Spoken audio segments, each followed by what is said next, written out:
بسم اللہ الرحمن الرحیم۔ السلام علیکم student. Urdu class 4 lecture number 5 page number 7 سبق نمبر 2 ہم پڑھ رہے تھے۔ ہمارا چیپٹر نمبر 2 جو تھا وہ نعت کا۔ جیسے کہ ہم نے اس چیپٹر کی ریڈنگ کر لی تھی اور ہم نے اس کے پہلے 4 اشعار جو ہیں ان کو دیکھ لیا تھا۔ آگے ہم اگلے 4 اشعار کو دیکھتے ہیں، ان کی تشریحات کو بھی دیکھتے ہیں۔ جیسا کہ ہم نے پچھلے 4 اشعار میں دیکھا تھا کہ حضور صلی اللہ علیہ وسلم کی آمد سے پہلے دنیا کے حالات کیا تھے۔ لوگ برائی میں مبتلا تھے، جھوٹ بولتے تھے اور ایک دوسرے کو پریشان کرتے تھے۔ اس طرح کی جو بھی برائیاں ہوتی ہیں وہ سب ان کے اندر پائی جاتی تھی، اور پھر حضور صلی اللہ علیہ وآلہ وسلم کی آمد ہوئی اور ان کی آمد کے بعد دنیا کے حالات بدلنا شروع ہو گئے۔ انہوں نے آ کر لوگوں کو اچھا راستہ دکھایا۔ ان کے آنے سے، ان کی پیدائش سے اس علاقے میں جو ہے وہ اللہ تعالیٰ کی رحمت ساری کی ساری آ گئی۔ اللہ تعالیٰ کی رحمت اس علاقے کو، اس کو ڈھانپ لیا اللہ تعالیٰ کی رحمت نے۔ تو اس کے آگے اب ہم دیکھتے ہیں کہ کیا ہے اس کے اندر۔ شعر نمبر 3 ہے ہمارا۔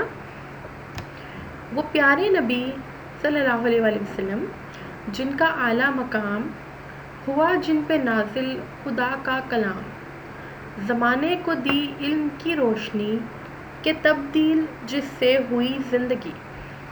تشریح: شاعر نبی اکرم صلی اللہ علیہ وآلہ وسلم کی تعریف بیان کرتے ہوئے کہتا ہے کہ نبی پاک صلی اللہ علیہ وآلہ وسلم کا مقام سب سے بلند و بالا ہے۔ ان پر قرآن پاک نازل ہوا۔ آپ نے لوگوں کو علم اور اچھائی کی باتیں بتائیں اور ان کی زندگیوں کو منظم کیا۔ یعنی اس شعر میں شاعر یہ کہنا چاہتا ہے کہ حضور صلی اللہ علیہ وآلہ وسلم وہ نبی ہیں جن کا مقام بہت زیادہ بلند ہے، جن کا مرتبہ بہت زیادہ اونچا ہے۔ ہم ان کا نام بہت زیادہ عزت سے لیتے ہیں، اللہ تعالیٰ بھی ان سے بہت زیادہ پیار کرتے ہیں، اور انہوں نے ہمیں حکم دیا ہے کہ ہم ان کی عزت کریں، ان کا احترام کریں۔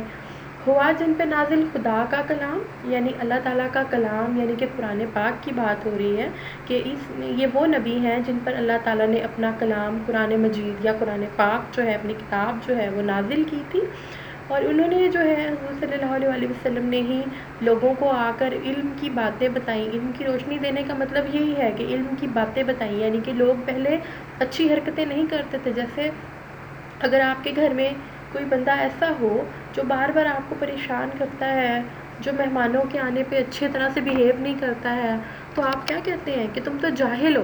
تو اس زمانے کے لوگ بھی اسی طرح کی حرکتیں کرتے تھے۔ ان کو تمیز نہیں تھی، ان کو پتہ نہیں تھا کہ کس سے کیسے بات کرنی ہے، والدین سے کیسے بات کرنی ہے، چھوٹے بچوں سے کیسے بات کرنی ہے۔ وہ لوگ چھوٹے بچوں کو ڈانٹتے تھے، بڑوں کی عزت نہیں کرتے تھے، لڑائی کرتے تھے، جھگڑے کرتے تھے، فساد کرتے تھے۔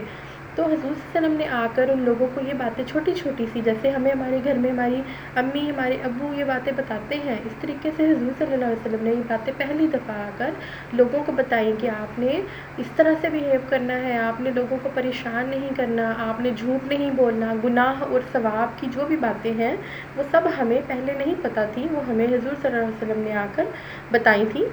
جب انہوں نے یہ باتیں ہمیں بتانا شروع کی تو ظاہر سی بات ہے کہ جب کوئی بات اچھی ہمیں بتائے گا اور ہم اس پر عمل کریں گے تو ہماری زندگی کے اندر تبدیلی آئے گی۔ تو اسی طرح جب انہوں نے اچھی اچھی باتیں آ کر لوگوں کو بتائیں تو اس سے لوگوں کی زندگیوں میں بہت زیادہ تبدیلی آئی۔ نبی صلی اللہ علیہ وسلم نے سنایا خدا کا کلام، ہر ایک کو بتایا خدا کا مقام، بڑی شان والے ہمارے نبی کہ سب کے نبی ہیں ہمارے نبی صلی اللہ علیہ وآلہ وسلم۔ تشریح: شاعر اس شعر میں کہتا ہے کہ آپ صلی اللہ علیہ وآلہ وسلم نے لوگوں کو اللہ کا پیغام سنایا اور حق کی باتیں بتائیں، اور ہمارے نبی پاک صلی اللہ علیہ وآلہ وسلم کی شان اور رتبہ سب سے بڑا ہے، اور نبی صلی اللہ علیہ وآلہ وسلم نہ صرف انسانوں کے بلکہ تمام مخلوق کے نبی ہیں۔ یعنی اس شعر میں شاعر کہتا ہے کہ حضور صلی اللہ علیہ وآلہ وسلم نے اللہ تعالیٰ کا جو پیغام تھا، جو اللہ تعالیٰ نے انہیں باتیں بتائی تھیں، وہ ہم انسانوں تک پہنچائی ہیں، اور اللہ تعالیٰ کا سب کو مقام بتایا، یعنی کہ حضور صلی اللہ علیہ وآلہ وسلم نے ہی آ کر دنیا میں سب کو بتایا کہ اللہ تعالیٰ ایک ہے اور ہم سب کو اسی کی عبادت کرنی چاہیے، اور ان کا رتبہ بہت بڑا ہے، نبی اکرم صلی اللہ علیہ وآلہ وسلم کا رتبہ، ان کا مقام، ان کا درجہ بہت بلند ہے، بہت بڑا ہے۔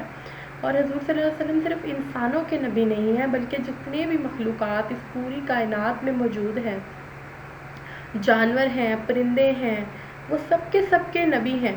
ان سب کے سب کو جو ہے وہ کہیں نہ کہیں جو ہے وہ ان کی امت بنایا گیا ہے، اللہ تعالیٰ نے ان سب کے اوپر نبی بنا کر بھیجا ہے، کیونکہ جب حضور صلی اللہ علیہ وسلم اپنی زندگی میں موجود تھے تو اس وقت بھی ہمیں بہت سارے ایسے واقعات سننے کو ملتے ہیں کہ حضور صلی اللہ علیہ وسلم نہ صرف انسانوں کو سمجھاتے سکھاتے تھے یا ان کی مدد کرتے تھے، بلکہ جانور بھی جو ہیں وہ حضور صلی اللہ علیہ وسلم کے پاس آیا کرتے تھے بعض دفعہ، اور حضور صلی اللہ علیہ وسلم ان کی مدد کیا کرتے تھے۔ جیسے ایک آدمی اپنے اونٹ کو بہت مارتا تھا، تو حضور صلی اللہ علیہ وآلہ وسلم کو وہاں سے جب گزرے تھے تو اس اونٹ نے حضور صلی اللہ علیہ وسلم کو بتانے کی کوشش کی، بتایا، اور وہ کیونکہ نبی تھے تو اللہ تعالیٰ نے ان کو یہ دی تھی قابلیت کہ ان کو سمجھ میں آ جاتی تھی وہ باتیں، تو اس اونٹ نے حضور صلی اللہ علیہ وسلم کو شکایت کی کہ میرا مالک مجھے مارتا ہے اور مجھے کھانے کو نہیں دیتا، تو حضور صلی اللہ علیہ وسلم نے اس کے مالک کو سمجھایا۔ تو اس طریقے سے حضور صلی اللہ علیہ وسلم جو ہے وہ صرف انسانوں کے پھر نبی نہ ہوئے، وہ جانوروں کی بھی بات سنتے تھے، ان کے بھی مسئلے حل کرتے تھے، تو وہ تمام مخلوقات کے نبی ہیں۔ اس کے ساتھ ہی اسٹوڈنٹس آج کا ہمارا لیکچر کمپلیٹ ہو گیا ہے۔ اللہ حافظ۔